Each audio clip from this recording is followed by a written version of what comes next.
অপু বিশ্বাসের বাসার কেয়ারটেকার ছিল আগে জামশেদ, পরে কেয়ারটেকার থেকে একটু বিশ্বস্ততা অর্জন করার পর অপু বিশ্বাসের জামশেদকে বিদেশে পাঠায় মেথরের কাজ করার জন্য।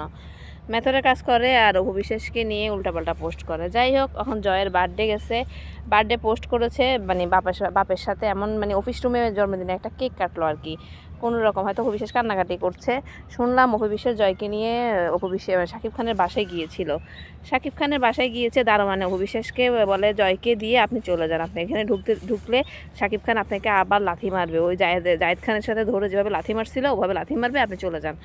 পরে কি করবে, এখন কেয়ারটেকারের হাতে জয়কে দিয়ে সে চলে গেছে। কেয়ারটেকারকে শিখিয়ে দিয়েছে ওই একটু লুকাই লুকাই ছবি তুলিও, হ্যাঁ কেমন।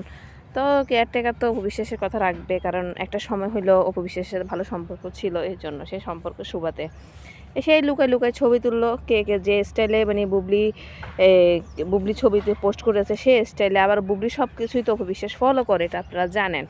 বুবলিকে সব কিছুই ফলো করে। বুবলি যে অ্যাঙ্গেল থেকে ছবি তুলেছে, যেভাবে কেক নিয়ে গিয়েছে, সব একদম কপি করে দিয়েছে। এটা নিয়ে অপু বিশ্বাসের কেয়ারটেকার যে ছিল মানে অপু বিশ্বাসের অ্যাডমিন জামশেদ এমন এমন পোস্ট করতেছে, সে গর্বে সে নিজে গর্ভবতী হয়ে যাচ্ছে।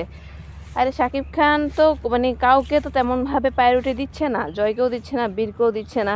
সে কোনো রকম বাবা হিসেবে বছরে একবার কেক একটা কেটে মায়েদেরকে একটু খুশি করে দেয়, মানে পৃথিবীকে খুশি করে দেয় একদিনে।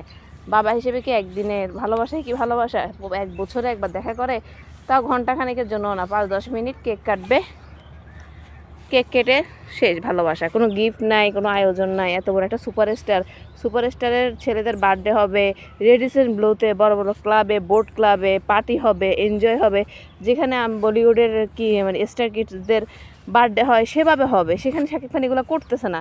সেখানে দেখতেছি অপু বিশ্বাস বুবলি জাস্ট একটা কেক নিজেরা কিনে শাকিব খানের সামনে নিয়ে যাচ্ছে, কাটতেছে, চুরি করে একটা ছবি তুলে পোস্ট করতেছে, এটা নিয়ে সবাই গর্ববোধ করতেছে। কিন্তু শাকিব খানকে কেউ কিছু বলতেছে না, বাবার প্রপার দায়িত্ব পালন করতেছে না। কালকে তো জয়ের বার্থডের সময় দাদির সাথে, দাদার সাথে, ফুফুদের সাথে একটা ঘরোয়া পরিবেশ করতে পারতো। যখন শাকিব খান মনে হয় অনেক কৃপণ, টাকা পয়সা খরচ করতে চায় না, কিন্তু যে অপু বিশ্বাস বা বুবলি যে কেকটা পাঠায় ওটা দিয়ে মোটামুটি ঘরের সবাই খাইতে পারে, কেকটা কেটে অতটুকু তো শাকিব খান করতে পারতো, করে না। কিন্তু জামশেদ যে নোংরামিগুলো করে এগুলোকে আসলে মানা যায় না। অপু বিশ্বাসের ফ্যানগুলো আসলে অনেক নোংরা। আমরা বলতাম না যে কপি করে, কিন্তু এরা সব কিছুতে বুবলি যাই কিছু করে কপি খুঁজে, কিন্তু বুবলি কোনো ইচ্ছাকৃতভাবে কোনো কপি হয় না, বা হয়ে যায় বা মিলে যায়, কিন্তু বাপ তো একটাই, জয়ের বাবাও একটা, বীরের বাবা একটা, তা খাসি ও চরিত্র সব তো এক জায়গায় তো মিলে যায়, ঠিক না? এখানে কপি করার কিছুই না।